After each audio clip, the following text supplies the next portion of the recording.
Santa Fe Institute.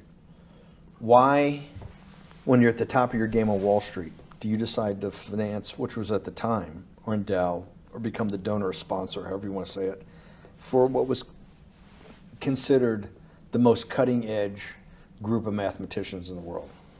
Action. So Santa Fe Institute in the late 80s, early 90s, I was interested, I was on the board of Rockefeller. So that starts, Rockefeller, it's university formed by John D. Rockefeller to sort of give back to the community. It's east side of Manhattan, except it was old. It was sort of old-fashioned. They were talking about medicine, and medicine by itself was, again, subject to the ideas of science. They were trying to use science to find cures for disease. And I said, no, we need to do something different. We need to start interdisciplinary work. In most... How did a schmuck like you get on the board of Rockefeller? What year was that? I don't remember. Late, I think 89 and 91. So that's one of the most prestigious research places in the world, correct? Yes. Okay, how did a guy like you get on the board of a blue blood, internationally known, hard research, Nobel Prize winners all over the place? How do they pick a guy like you, a trader from, or basically some guy from Bear Stearns?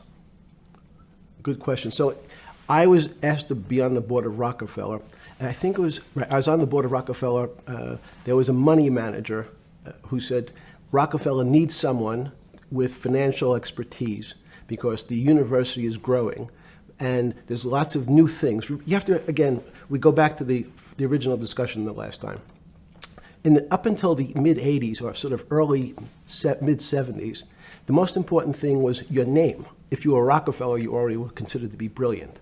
If you were head of General Motors, it was your reputation. It was who you knew, who your family was, what was your character. And then in the mid-'70s, basically, if you remember, you probably had a calculator. It was very advanced in those days to have a Texas Instrument calculator, where it could, by putting in the numbers, it would multiply for you to do square roots. And that was the first, and everyone who had a calculator was already advanced on Wall Street. A simple almost like your accountant. The most important parts of business were really now going to calculations.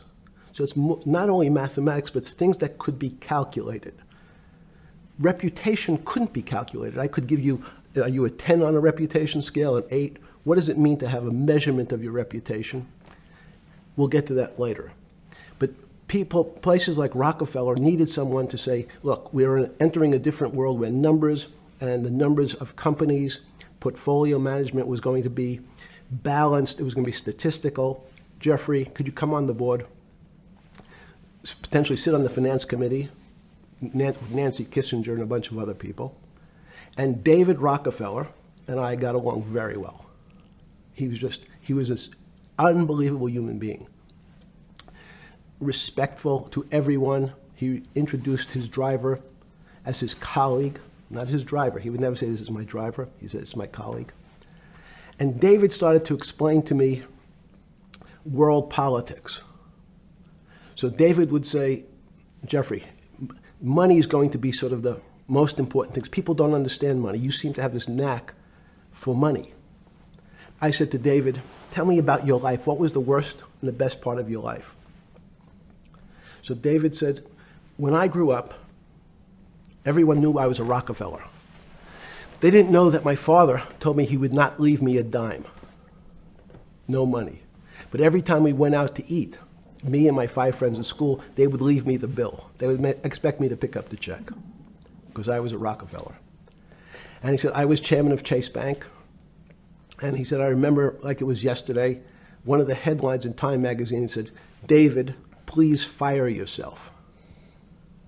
So he thought that there was a world that existed that would be a combination of both politics and business and leadership.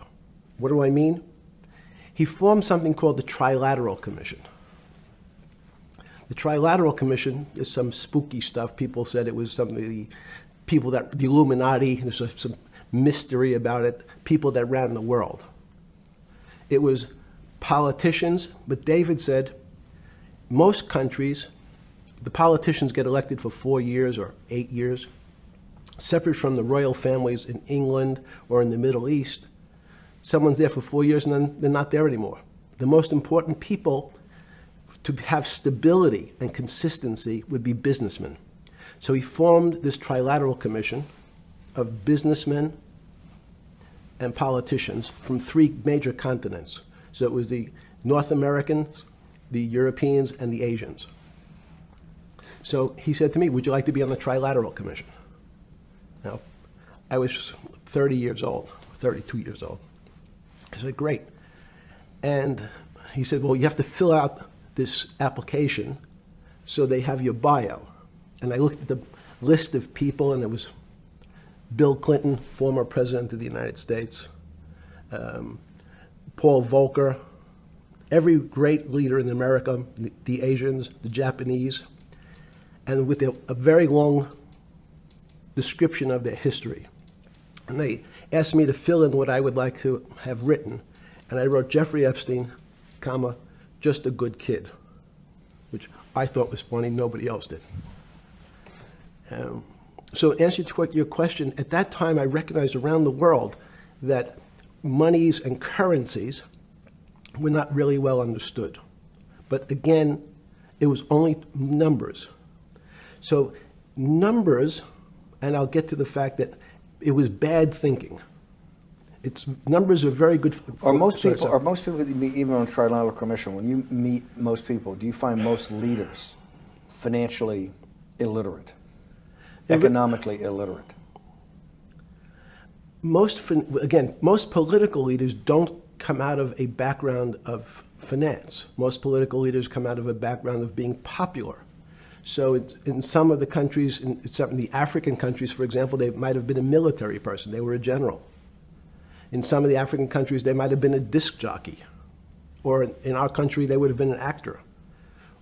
The knowledge of money they don't have expertise, they have no degrees in finance. They really, and this is one of the major problems, their expertise, if they have any financial knowledge, is of their own checking account or bank account and filling in their own taxes. So many world leaders who don't really have a financial underpinning make fundamental errors when it comes to money on a country or institutional level. Let me give you an example. If you, Mr. Bannon, if I said your assets increased last year, you'd say, that sounds pretty good. And I'd say, what does that mean to you?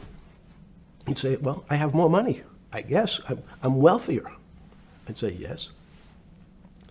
And if your debt increased, would you feel wealthier or poorer? You'd say, well, I don't want to have increased debt. I don't like the idea of that sound, increased debt. Now, that and world leaders understand when their assets go up, they feel better. However, institutions like banks, things that people don't really understand are financial underpinnings of banks. When I say your bank, Mr. Bannon, you have the Bannon Bank, you doubled your assets. Sounds good, but what does it really mean? It means people owe you more money. You don't have any more money. What? Yeah. A bank's assets are how much it is owed by other people. That's crazy. So if the bank goes from a $2 billion of assets to $10 billion, it means people owe it an additional $8 billion, but their assets have gone up.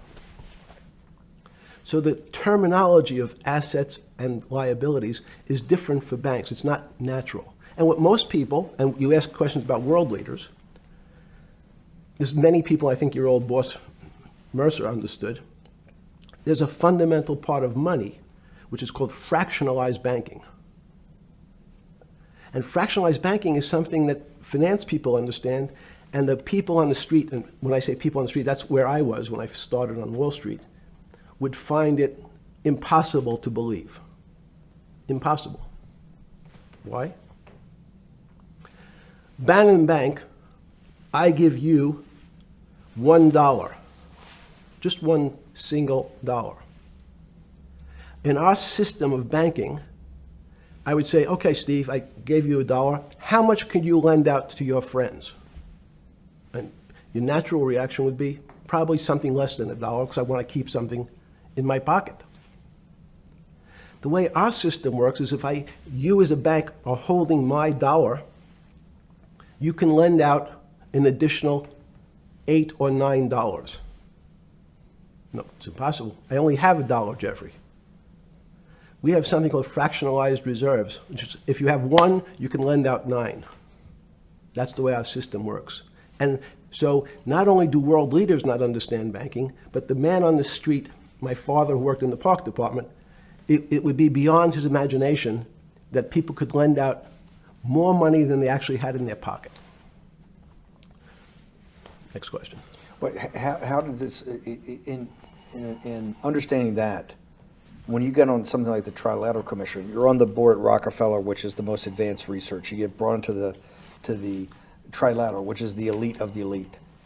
How, since you're only at that time 30-something years old. 8 years from teaching at Dalton, right? You're a Dalton. No, 10 years. 10 years teaching at Dalton. Yes. Walk us through. I mean, put us in the room. Walk me through exactly what it felt like. What it felt like being on the board at Rockefeller. You got these Nobel laureates, and you're sitting there making decisions, and you start to meet these people at Rockefeller. And you start to meet these people at the Trilateral Commission. What did it feel like? It's a great question. So what did it feel That's like? what I'm in the business of asking. Yeah. What did it feel like meeting some of these people like Kissinger or Rockefeller? And those are two extraordinary people. But in general, I think the question, the people on Wall Street, I tell the story, the first day, one of the first days when I was in Wall Street, someone said to me, would you like to buy ATV? And I was looking in the brochure and I couldn't figure out what stock had a symbol of ATV. And when I finally said, well, I can't find it. And they said, what's the matter with you? Do you want to buy ATV? Which is, he was selling hot televisions, stolen televisions from the floor of the American Stock Exchange, referred to in common parlance as the televisions fell off the truck. So I knew what that phrase meant from Coney Island.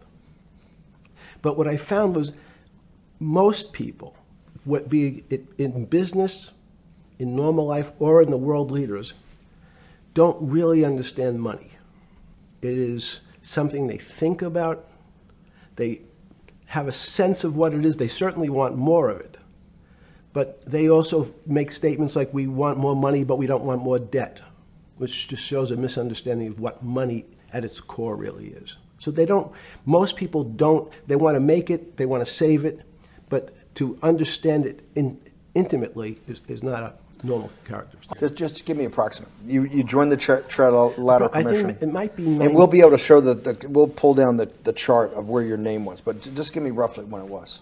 I think it could be 90. I don't remember. Okay. Let's say early 90s. Yes. When you got on the Trilateral Commission and had the first, do you remember where the first meeting was? It was in Tokyo. In Tokyo. And at what hotel? I would like to say the Hilton, but it's probably not. And it's a 3-day, 4-day? Give me some 3-day event. And walk me through the whole thing. Speeches. It starts with a dinner. Just walk me through it. It was boring. You couldn't possibly think it was boring. It's bullshit. It was boring. You had to be stars in your eyes. No. Did you fly over privately? Yes, but it wasn't my plane. So it didn't count? No. You fly over. Yes. And it was who were the first, like when you first met those leaders, you had to be wowed. No. You're 10 years out of Coney Island. No, I'm not wowed by people of position. I'm wowed by people of great ideas. And I don't care if it's the bus driver. I don't care if it's the student I had who has teeth coming out. Well, these guys have to have great ideas. They're the leaders of the 3 great continents of the world: North America, Europe, and Japan. No, many of these world leaders become world leaders because they're popular and they were able to get votes, or they were able to convince people to vote for them. I learned later. Many of them were just good at what they did in terms of politics. Remember, world leaders are politicians in general. They're not scientists, they're not intellectuals, they're not great thinkers, they're great politicians. At the first Trilateral Commission meeting that you remember in Tokyo, sometime in the early 90s, do you remember what were the big issues of the day that they were talking about, and what did you think about it? Yeah, in fact, it was funny because they were talking about inflation, and they were worried that what would happen, how do you control inflation? And as a mathematician, I didn't understand the concept. I don't understand the concept today. How's that possible? Well, when you talk about most things to do with money, money is meant to be local. It's US dollars, then I understand what it means. If inflation, it means my dollar today inflates, and it doesn't buy as much as it did a couple of years ago. The prices go up. It seems that everything is great, but in fact, my dollar is shrinking in value. And you're the financial genius here. I'm just a lowly M&A guy. Sure. If you let me finish the thought. Go ahead. So if you're in America, you can feel inflation. Your salary's gone up, but you can't buy the same car. In fact, it starts to feel weird because the value. That's why I wanted to ask the question then. This is my point. Sure. The people who live and breathe this, the central banks, have been haunted by the specter of inflation since the late 70s. Yes. First off, tell our audience, how did that happen? The two great financial events in the 20th century, I'm not going to get to the 21st, were the great inflation in Europe after World War I, the Great Depression, the hyperinflation in Germany that led to the rise of Hitler, and then this inflation in the mid-70s. Before you go to explain inflation, why is the specter of inflation always the central thing in central bankers' minds? Because it goes back to the first concept I said, the weird concept of fractionalized reserves. The system is not well understood. And most systems, in fact, are not well understood. We don't know how our digestive system. Stop. This is impossible. This is impossible. The world banking system, the world currency system, the world monetary system has to be so well understood by the Greenspans of the world and the Bernankes of the world and you, right? The currency traders, the guys making billion-dollar bets every day, the legendary guy on Wall Street in the late 90s, Salomon Brothers. Lou Ranieri? No, the guy that wrote the money. Michael Lewis? Lars Poker? Yeah, Lars Poker. Who's that about? That great trader. Lou Ranieri. No, it wasn't Lou, the guy that ran the desk. That eventually ran the hedge fund that went long-term capital. Ah, yes. I don't remember. Who's the guy? I want to say, I don't remember. Yeah. I'm sorry. Lou Ranieri is big, but those guys have to understand the system perfectly. No, they don't understand the system. They understand the local part of the system. So, for example, why is not only inflation, most bankers are terrified if the public understood that the bank really doesn't have their money at any one time. It's one of the things during the Depression, there were runs on the bank. The reason the banks don't keep much money in the actual bank is they assume that not everyone's going to want their money on the same day. So it's not really the fear of inflation. The fear is a run on the bank. Everybody wants to take out something that doesn't really exist.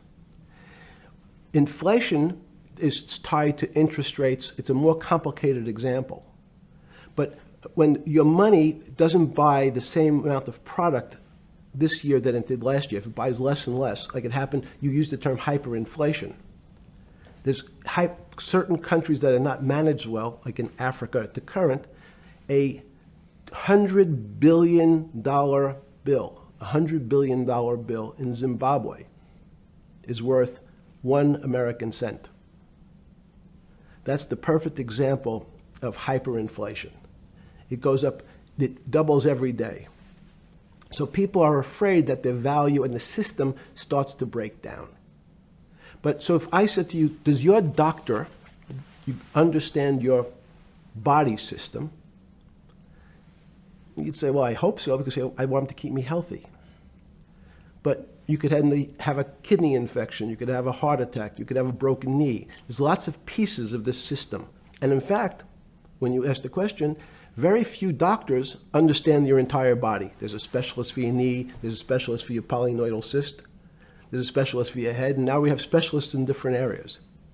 So and I'm going to get to your first question about Santa Fe Institute.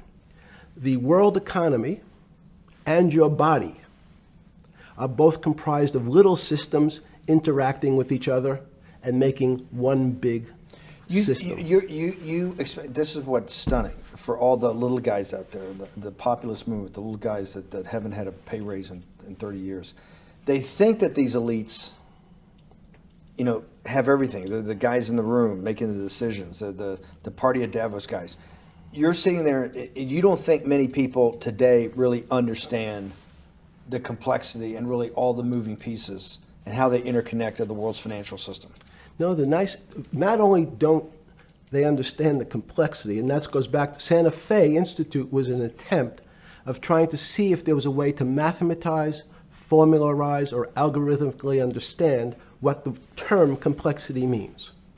That goes back to the original question. Complex systems are complex by definition. But there's not necessarily, it's not one level of complexity. As we might say, well, our fingers are complex, the movements, the muscles of our hands. But it's not as complex as the blood system. Now I have a circulatory system. I have systems on top of systems. So that there's no one group of or person that really understands the way the body works. There's no one group that understands the way the financial systems work. You might understand U.S. bond market. Now, you've asked about the trader, long-term capital. That was a bond fund, very small part of this very complex system. So the goal of the Santa Fe Institute was to see, is there a way to get in, somehow understand how complex systems interact? Fast forward, Steve, to today, where Google and these other engine companies, the other tech companies, are trying to build artificial intelligence. The strangest thing that they've found, one of the strangest things, is that the systems that they design, this artificial intelligence, which a lot of people have heard about, is they design a bunch of systems. They're called neural nets. Terms simply taken out of brain work, neurons in the brain. Nets because they actually look like a net. They put in some inputs. The computers work, spit out an answer. Sounds normal to you. It's because you're thinking about that calculator you had in 1976 on your desk. When you ask the person who designed the system, how did it come to that answer? How did your neural net, can you show me the calculations? They say, no, we don't know. We don't know how the thing we designed actually came up with that answer. That's pretty strange. They take the same neural net now and they put it in front of a video game.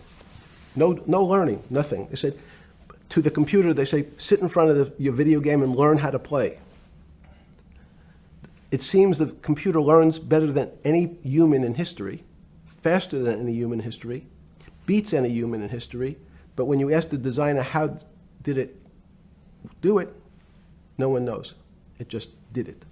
So that's the first little touch of things that we already have gotten to a place where we don't understand it and we built it. On Sunday afternoon,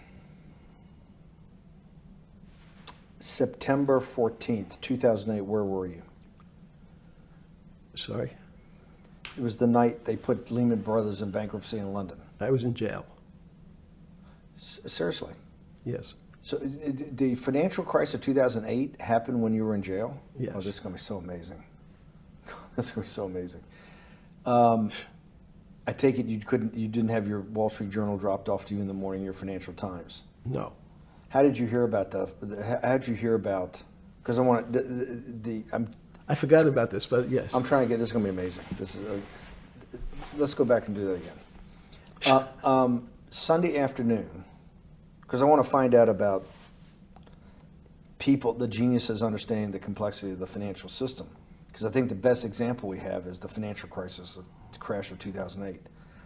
Sunday afternoon, September 14th, I think it was, 2008, is when they were working feverishly in Midtown Manhattan at the Lehman Brothers offices and at various law firms around town, and with the Secretary of Treasury and the Federal Reserve, what they're going to do with Lehman. They decided they weren't going to save it. And so they prepared to put it into bankruptcy at the open of the market in London the next day.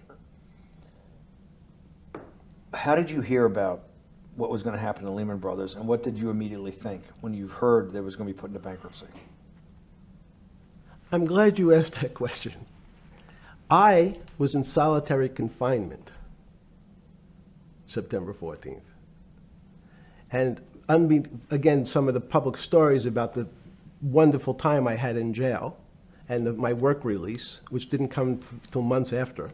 I'd been there since June in an 8x10 cell with a bed in the back, a 6-foot bed in the back, a chrome sink with a toilet attached to it, and a little piece of metal sticking out that was supposed to act as a table. Now, since I was in jail, there were no books. Why? There's no library. No library, but you're in jail. No, I was in jail, not prison. So in jail, I was in a place which is called the Special Housing Unit, which is for the roughest, toughest, meanest people. They had put me there, they said, for my own protection. So I was in a 8x10 cell with a little slit in the door where they would serve my food on a tray about 9 inches by 4 inches. And then as soon as I finished eating, they would take the tray and close it down. And one of the guards said, do you understand there's Wall Street's crashing. I'm worried about my pension fund. What should I do? And I said, sorry, Wall Street's crashing? What's happened? And he said, there's some crisis and some companies are going bankrupt. I said, are you sure? And he said, yeah, it's all over the papers. We're all terrified we're going to lose our life savings because we have either a 401k or our pension funds. We don't know anything about money. Mr. Epstein, can you tell us, like, what's going on? Am I going to be able to afford my children's education? Am I going to be bankrupt like this company called Lehman Brothers? And there's another company in the front page today called Bear Stearns. Oh, no, I said. Why? Because that's the company I was a partner in. And in fact, that was a company I had a very large investment in. So, as a great story, I didn't have my Wall Street Journal, but in the early mornings, you're allowed to make 2 phone calls, collect. And when you pick up the phone, you can dial a number, and when the person picks up, they say, you're getting a call from the Palm Beach County Jail. Will you accept reverse charges? And the person either says yes, and the call goes through, or the person says no. The person I had called was Jimmy Kane, the president of Bear Stearns. And I said, tell me what's going on. And so that my knowledge of the financial crisis happened with Jimmy, who was at the center of the storm, telling me about what Lehman had gone under, and they were trying to figure out a way, should they bail out Bear Stearns? Did it strike you at the time of the mess you had made of your life to be in a situation that you're one of the greatest financial minds in the world, looked at by world leaders and asked your thinking by the most prominent and important people in the world, and here you are in solitary confinement. You got to make a collect call to somebody. Did it strike you at the time how all the threads of your life had come together and put you in a position, or you had put yourself in that position? No. So it never struck you when you had to make one collect call, one of your 50% of your collect calls that day, you call the president or the head of the CEO of Bear Stearns. The biggest financial event in your life is taking place, of which one, every important person in the world would be seeking your opinion. Number 2 would be a once-in-a-lifetime opportunity to apply your craft. Number three, it would be a once-in-a-lifetime opportunity to make money if you were smart, and obviously you're smart. You're telling me here, truthfully, that it never hit you at all of how you'd ended up in a place where you had to make a collect phone call from a jail cell that was 6x9 with a steel bed and your food being passed into a slot. The question you want to ask is, who was the other call to? Okay. Who was the other call to?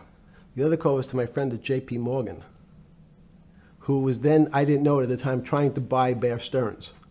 So at one point, I had two phones. It was difficult because they're afraid people are going to hang themselves with the phone cord.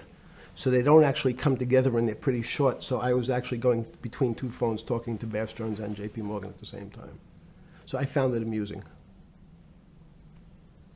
And it never struck you about how to end up in a situation like this? No, that would be probably means I would be too self-aware.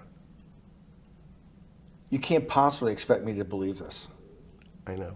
I don't believe it. It's no. Even You're telling me that during that day, you never had a moment. You sat there and go, "What the fuck have I done with my life? That I'm in a 6x9 jail cell when I should be on a trading desk or I should be in my $250 million, greatest townhouse in New York City, taking calls from the king of Saudi Arabia, the president of China, the head of Russia, the president of the United States, to save the world's population from a financial debacle." You honestly expect me to believe that never happened? You're suggesting I was sort of somewhat depressed, and how could this happen to me? I'm not saying depressed. I'm saying a moment of awareness of how could I get myself into this situation. No, I would just say how strange that this happens. Just, it's strange. I'm wearing a jumpsuit and flip-flops. What color was the jumpsuit? Brown. Brown. Brown jumpsuit. Yes. I notice I don't see you in a lot of brown. No. Brown jumpsuit and flip-flops. Flip-flops, yes. With no access to books, no access to newspapers, no access to anything. You had lived on information. Except my Almond Joy bars. I had extra Almond Joy bars. Did you eat Almond Joy bars and things like that because you're afraid of what the cooks did to your food? Yes. Is that because of that you were in for the crimes that you were in for? No, it was just in fact, I was. Is it because you're wealthy? Yes. How did you know that? Well, people would constantly come if I was passing by or have to go for my medical. People would either ask to borrow money or make some other types of comments about. In the beginning, what were the comments? At the beginning, what were the comments? It serves you fucking rich guys right that you're here next to me. There was nothing about your crimes. No. So all this rumor you hear all the time about people in prison that commit the type of crimes you commit, you're saying in your personal thing is not true. No. It was all because you were rich. Yes. And it was all because they wanted to borrow money. Or get advice. Yes. Where they get advice to go long. Yes. You're telling me is this time to buy? You're telling me in solitary confinement they're interested in going long. Yeah. They want to know what does that stocks. say about human nature? Well, what I think that people find, one of the reasons they wanted to keep me in solitary confinement was they're afraid that everybody would want to know which stocks to buy. But what happened was, after this crisis, now it's on the front page of every newspaper. I don't want to lose this day. Sorry. When you first heard that, was it Bear Stearns had been kicked into bankruptcy, 6 months before? No, this is the same time. This is part of the same deal. I thought, no. Bear Stearns, they saved Bear Stearns and didn't save Lehman Brothers. That's right. it. 6 months before they had bailed out Bear Stearns, but Bear Stearns was still a zombie. A shell of its former self. A former self, but they had quote unquote saved it. They admit. Why did they make the decision in your mind? Why did Hank Paulson and Bernanke what's this concept of moral hazard? Explain to the audience what moral hazard is, and why did they save Bear Stearns 6 months before, and why did the smartest guys in the room decide not to save Lehman Brothers? It's a good question. The real issue is I'd have to go back when you have these systems to the way your doctor responds to any type of emergency in your body. If they might decide to save your kidneys and let your gallbladder go because the gallbladder is less important to your overall system. People, if at that time, even it's not that long ago, the boogeyman was when said, well, what really happened? Jeffrey, what really happened? What is this financial crisis? And, some of the progressives and the right wing blame it on the banks. It was the banks' fault. And it's the fault of this very esoteric, unknown concept of derivatives. It was really the derivatives that caused this financial crisis because the derivatives got somehow out of control and in the Mickey Mouse. And that was the way you started your road to a billionaire went right through derivatives. Yes.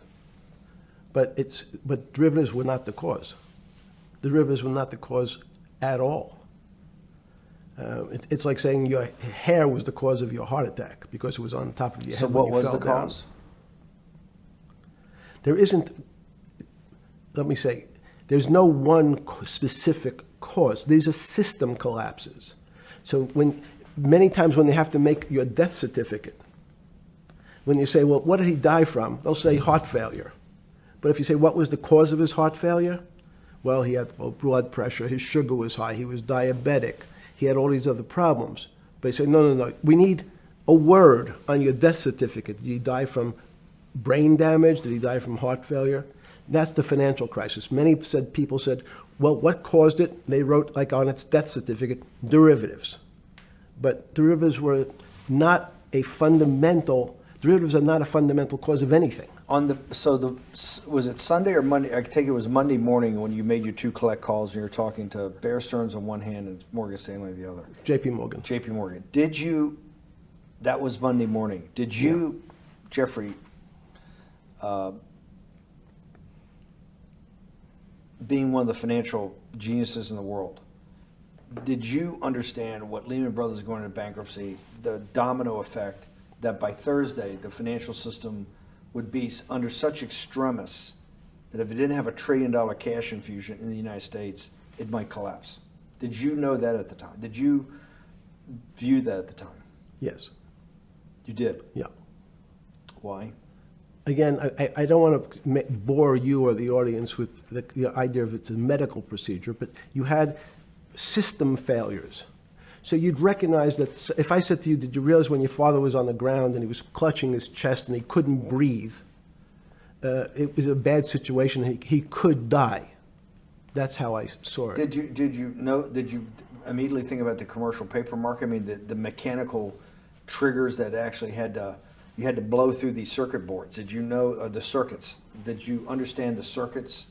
Or did you have a concept of the circuits that were going to get blown through? Yes, but only because of an analogy to a body. And in fact, from my telephones against the wall with my little metal wires, because the next day I talked to another person in Washington about the issues of what I thought was happening, and I made the same discussion about the... They were at the Treasury Department? Yes.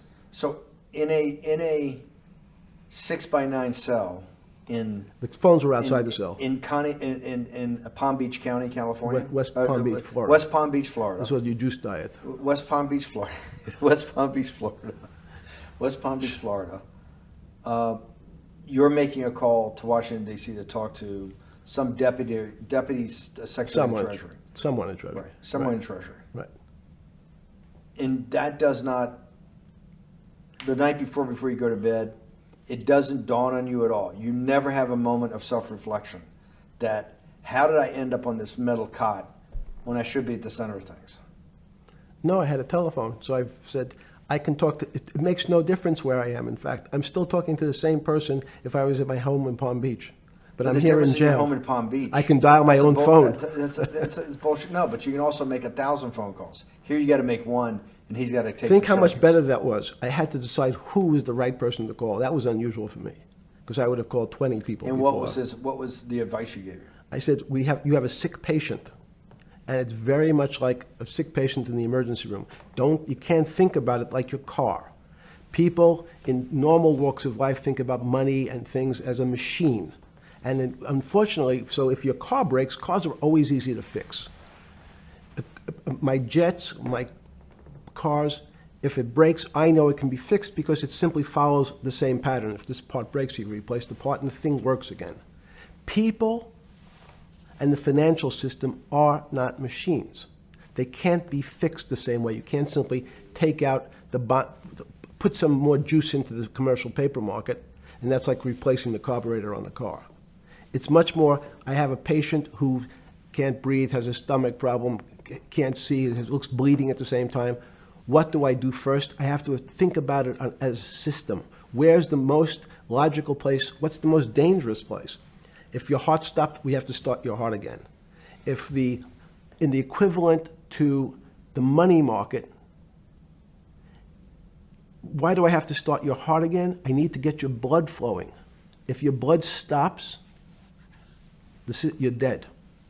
If liquidity, which is the equivalent of blood in the financial system, dries up. Once liquidity is basically cash, putting cash into the Forget system. about what it is. Okay. Liquidity is liquidity. It allows the system, it's the blood of the system. You need to pump blood hard into the body of the economy to keep it flowing. And if you're, especially when you're worried about someone dying, you're not going to be worried about the niceties of, well, you got the shirt dirty and there was some damage. Pump in that blood, keep that heart pumping. When you talked to the person in Treasury on Tuesday, the 16th, did you get a feeling as you were sitting in your 6x9 jail cell in West Palm Beach, Florida, that they were on top of things?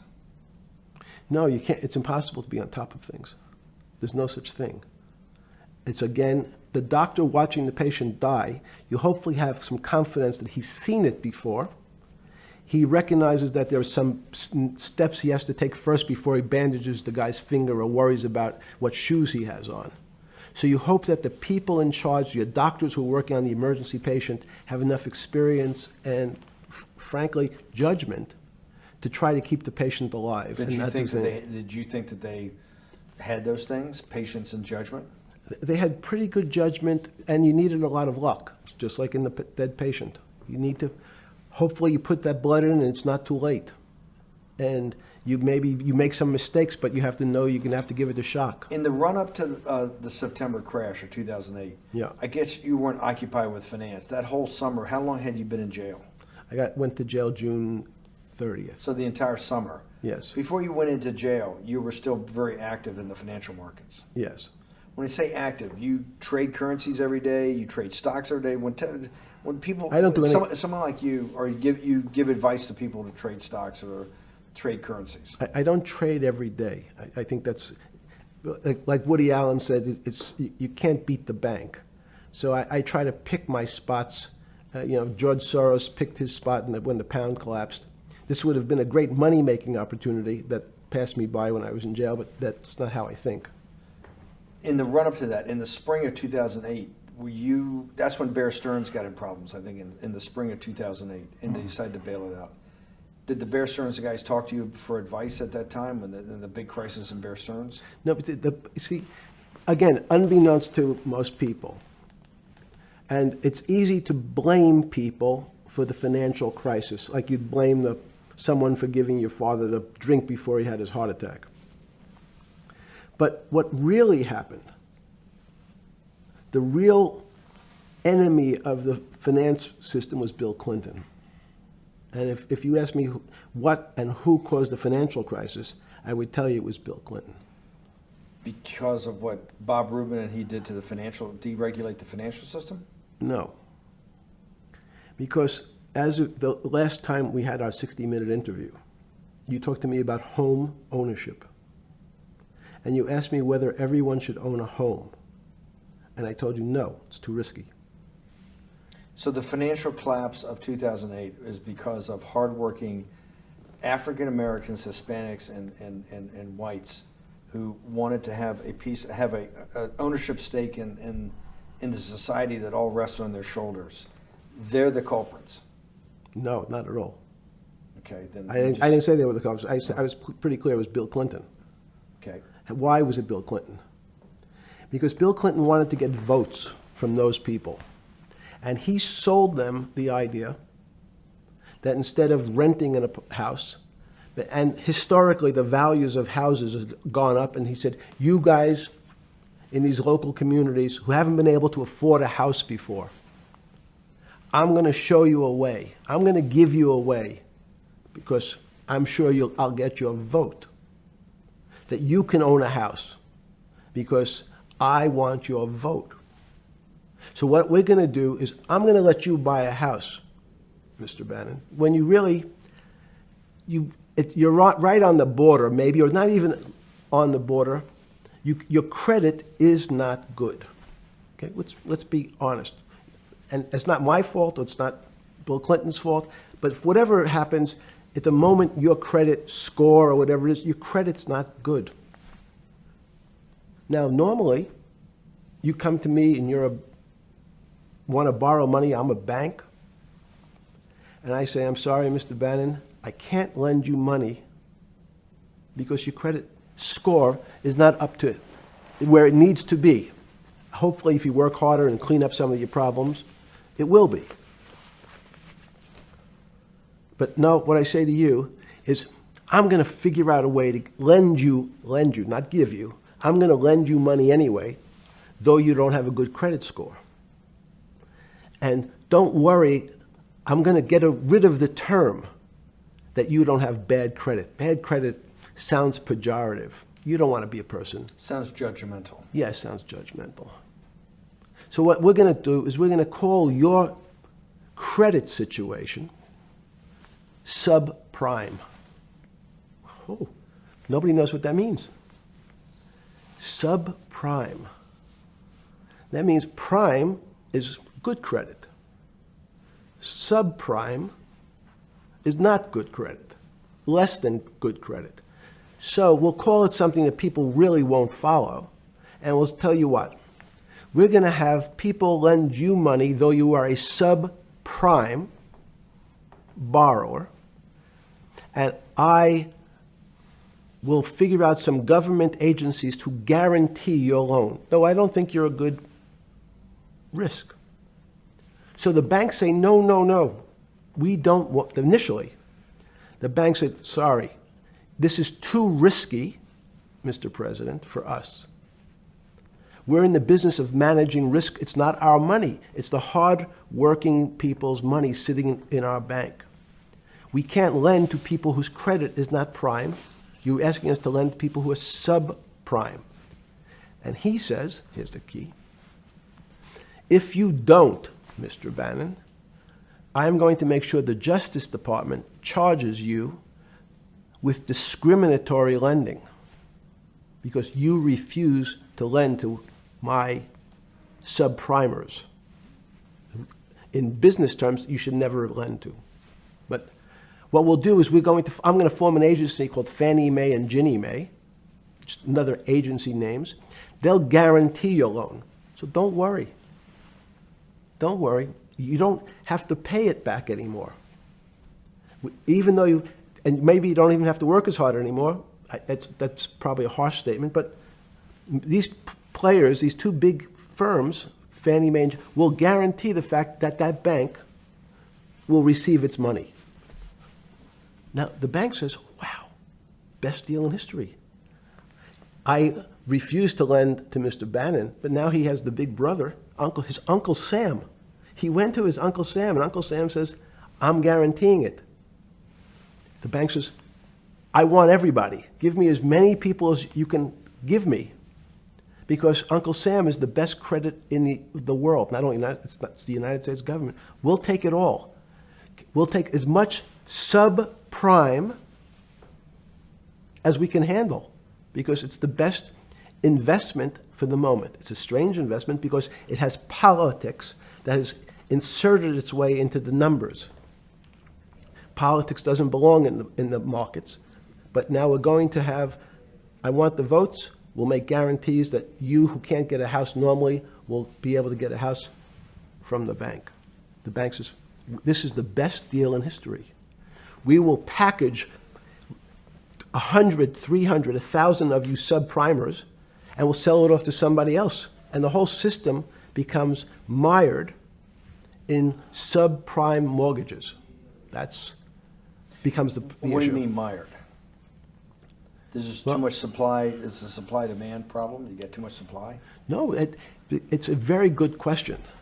What does too much supply mean? Well, then you get to people, go back to your first question to me, government leaders. Government leaders know if they're good, and they can do mathematics, they can balance their checkbooks. So certain people in Congress said, well, how do you value these subprime mortgages? The banks say we've been valuing them the same way we've always valued them for the past 20 years. The accounting firms, there's something in this country called GAAP accounting, which is a standard type of accounting. And we account for them the same way we've always accounted for them. If we paid $1,000 for your mortgage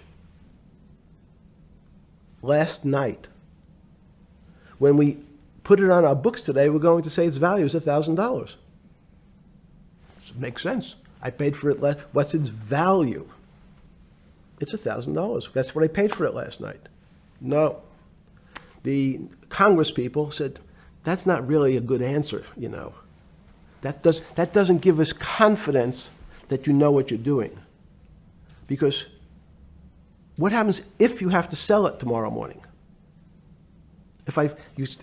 Something's happened and you have to sell it. Remember, there's kinds of stress tests. Would you be able to value it at what you paid for it the day before? And Wall Street says, that's not the way you can think about this. This is crazy. We always value things at the cost from the day before. And they changed the accounting method, in essence, to say not what it was worth yesterday, but if I have to sell, what would it be worth? That's impossible. So what happens is every bank now has to value something that they bought yesterday at lower than they paid. Never before in 20 years did they have to do this. So something they bought at 1,000, on their books was 1,000, is now 990. That starts to, you asked the question about what did I start to think about. Something's 1,000 and 990, this person now has to value it at 980. When did you first start to get nervous, understanding Bill Clinton in all this? Did you change glasses? Yes. Okay. I changed shirt. I saw that black. Are you okay with the? Yeah, great. I think we're gonna have all kinds of changes. I'm experimenting. Yeah. Okay. When did you get a feeling? Did you ever anticipate before it happened something like 2008 could happen? No. How could that be? It's the word I can beat it to death. Is that it's very much like would I anticipate I'll have a heart attack tomorrow? Unlikely. Was 2008 a heart attack or a stroke? Debilitating. It's a better. It was both. But why was it both? Because in fact, as I said, the blood was getting dried up in the system, and the head, which is sort of the central bank, wasn't working. So to some extent, it was a combination. It was a crisis. Did you see that building up over time? It's always been lurking in the background. I mean, if you have an older parent, would you say it's possible? Did you anticipate him having the heart attack today? No, you hope things are going to go better and maybe they'll fix it up. The system was getting too complex, and it wasn't based on derivatives, because what people keep forgetting, and as I was just explaining, Wall Street and in many professions, including Wall Street makes it sound complicated. They don't want the little guy to understand what they do, because they make so much money and they don't do very much. So they couch it in words like derivative and stock options and commodity futures and different types of contracts. It's all everyone is capable of understanding it. It is not complicated. But Wall Street, because they make so much money from doing fairly simple things, needs to make it more complicated than it really is. We had a very big recession in the early 90s based upon real estate and Japan basically imploding. Let's again, Okay. you had a recession in the 90s. I don't know what it's based upon. It's always interesting to look back and say, separate from there's certain triggers, like there, in the 70s there was a... What do you think it was based upon, the 90s downturn? It's clearly there was a huge downturn. No, I know there was a downturn. That's what I know for sure. I don't. That's a fact. That's all. Everything else is sort of speculation about why did he have that? I understand that, but Sorry. there's some speculation that has 0% probability of being true, and there's others that have 90%.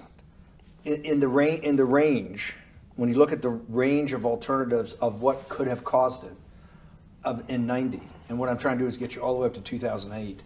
Look, you're the smartest guy in the room, right? You know that. Do you think there's anybody in the world today? Oops, this is going to be a bad question. No, but do you think anybody in the world today, the Alan Greenspans, the Bernankes, is there any central banker you know, any partner of any Wall Street firm, any guy running a trading desk, and I would take it that would be, or anybody at a Larry Fink at BlackRock, Steve Schwartzman at Blackstone, the top 100 financial guys, and let's throw in a couple of Nobel economists, and let's throw in the best professors at Wharton, at Harvard, at Stanford. Do you think that there's anybody that understands money or understands the world's financial system as good as you? There must be. But it doesn't come to the top of the head. No. Okay, fine. Now It's that not now that I've gotten that, let's go back to 1990. In that arc from the fall of the Berlin Wall to 2008. Good. We started with the implosion in Tokyo of the Japanese economy, Japanese financial markets. We had the huge run-up in internet stocks, right? We had the implosion of that in 2000. The bankruptcy of Drexel Burnham in 90. Mm-hmm. Implosion of Japan, huge run-up in equity markets for the internet. Implosion of the internet in 2000, 10 years later roughly. Mm-hmm.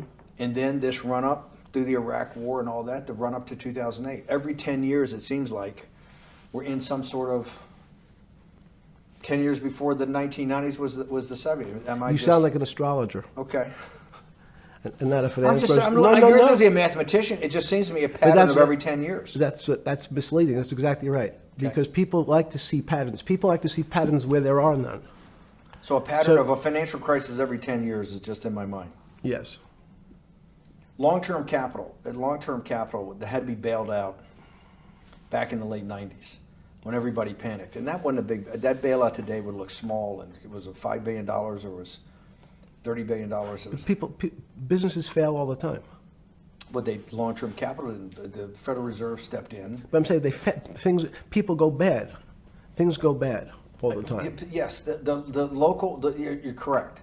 The audience is watching this, the little guys, they go bankrupt all the time and nobody gives a shit. You know why? They're a little guy.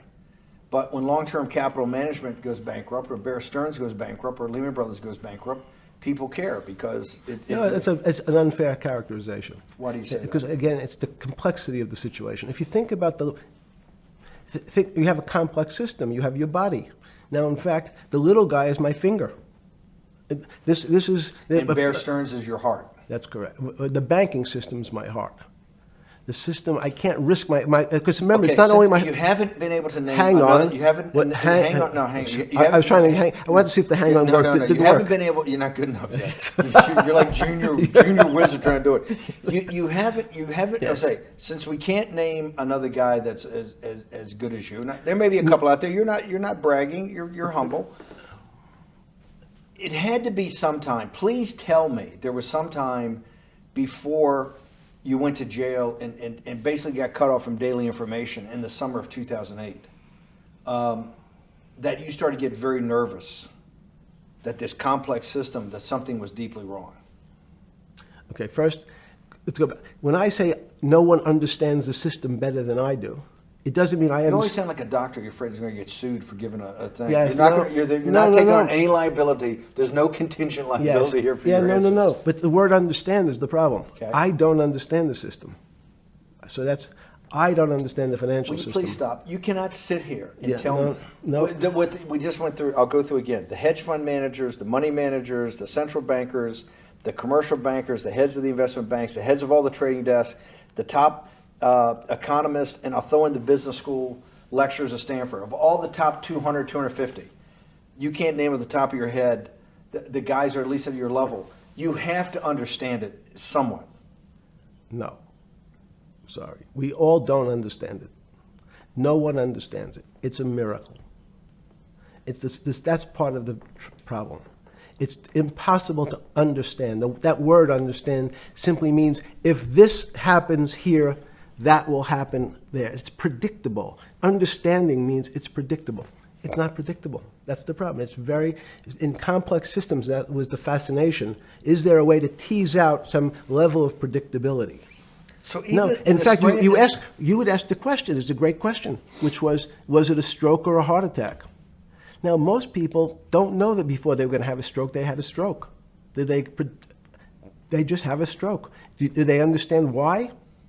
In hindsight, you go back and you can make lots of explanations. It might sound good. And if you're talking to the working man, you're using language that he'll never understand. It's complex. So he, just like going to his doctor, he says he has a gastrointestinal problem, or he has diverticulitis, as opposed to saying, you had a stomach ache, you ate bad food. People don't like to say it in normal, everyman terms. The system had a stroke, but we don't know why. Let's go back to the spring of 2008. Were you so wrapped up in your personal issues at the time you were not spending enough time on the financial markets, or were you deeply involved in the financial markets like you normally were? No, I was involved. So we're saying that the smartest guy in the room didn't see it coming. No, of course The not. bankruptcy of Bear Stearns, you just thought was a Bear Stearns problem. You didn't see it as systemic. I know you keep harping on it, but it's not. Because you're a mathematician and understands systems. I It seems that anybody that understands that they had a systemic problem, you at least be the first on the early search radar. If you're not going to see it, then I'm really afraid, because that means that I always assume there's at least a set of guys out there that have some sort of sense that something's not right.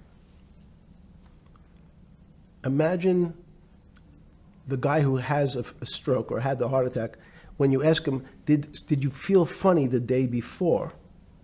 He's going to tell you, yeah, I didn't feel right. Something was off. I didn't feel right. I had my stomach was right. I felt a little dizzy. I felt a little weak. But if you asked him that day before, do you think you're going to have a heart attack tomorrow? He'd say, no, I just feel a little weak. I'm a little dizzy. My stomach hurts. So these systems, and that's the issue of complexity. What complexity says is that, in fact, everything seems to go along, and people have seen it. One of the great examples of complex systems is sand dunes.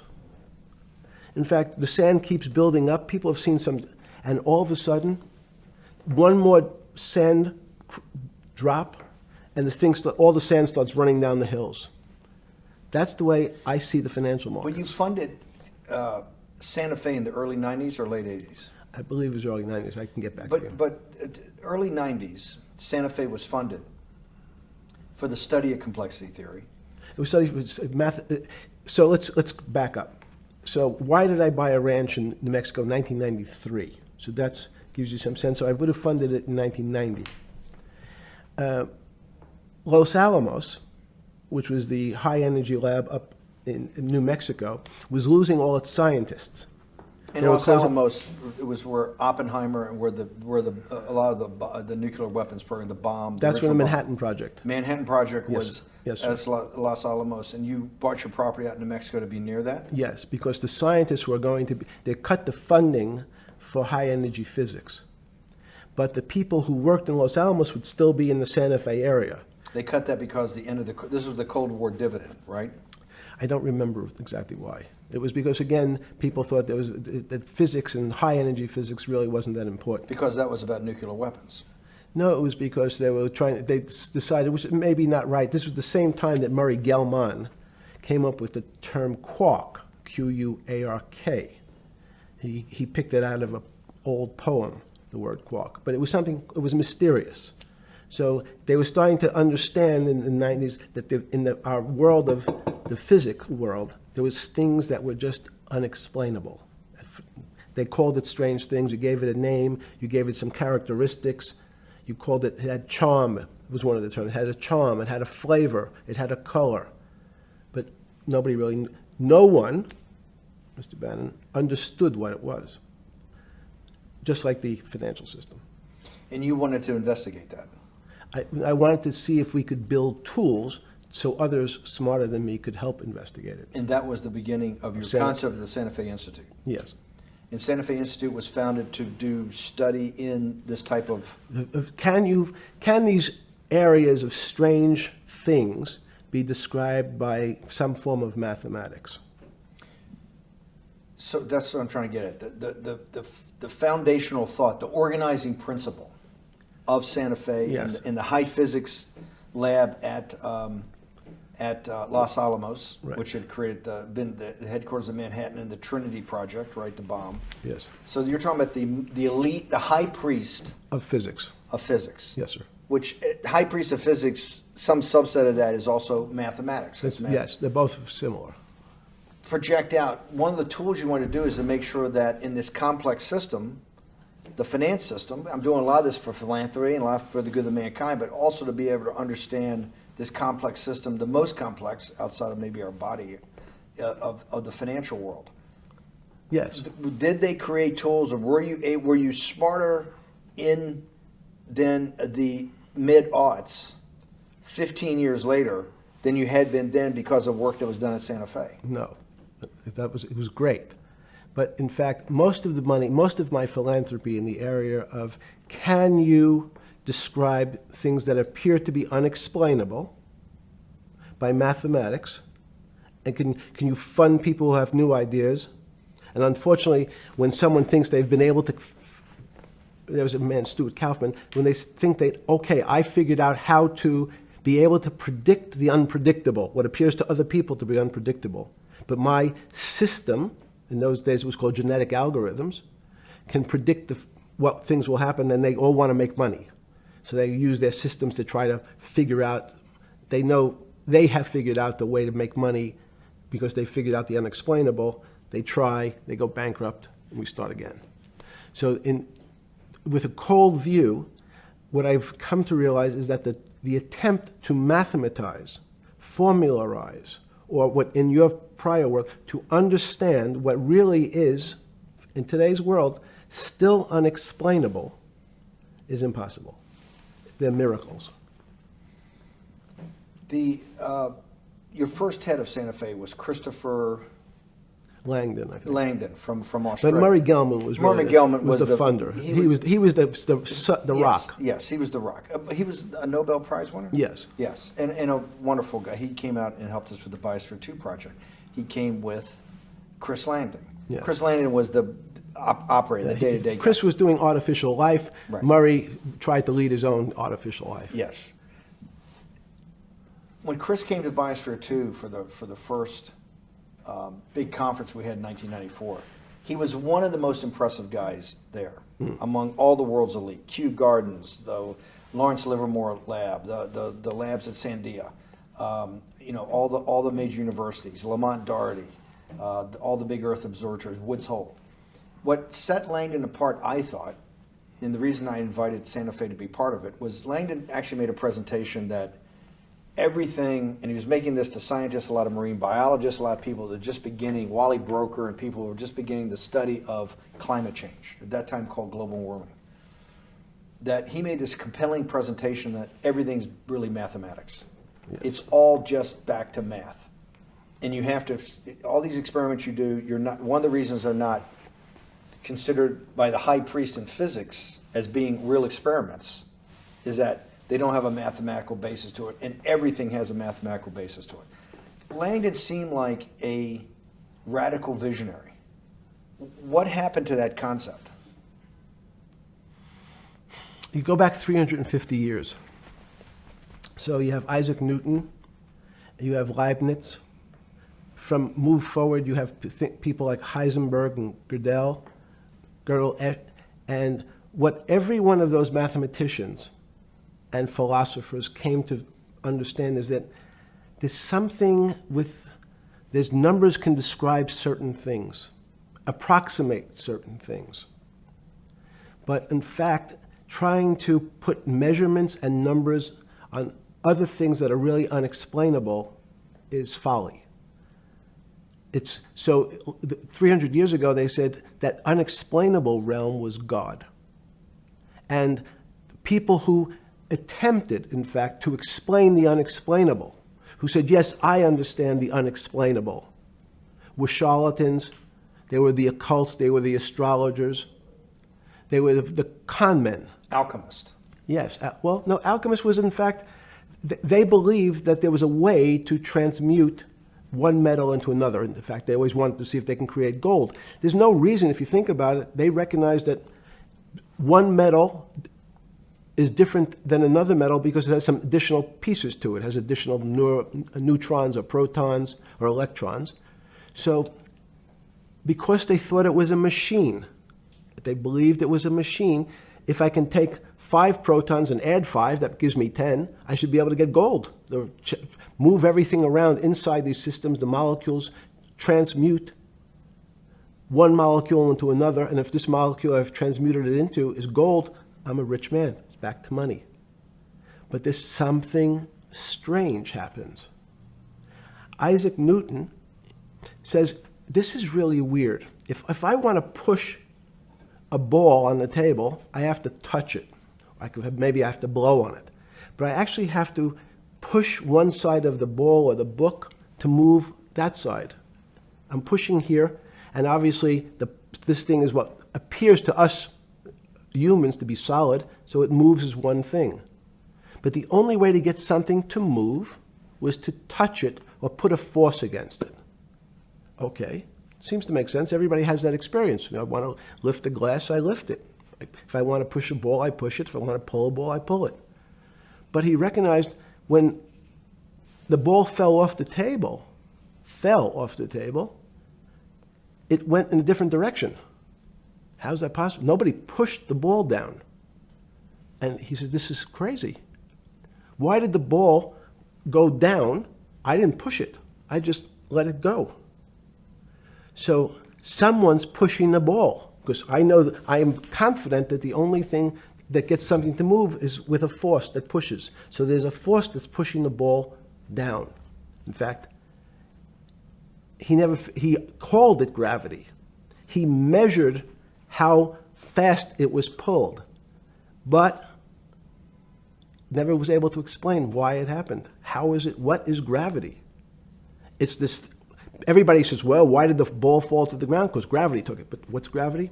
That's, as Feynman would say, that's the name of the thing. We have no idea what it is. This goes to Santa Fe. They were trying to explain the unexplainable. Can we measure?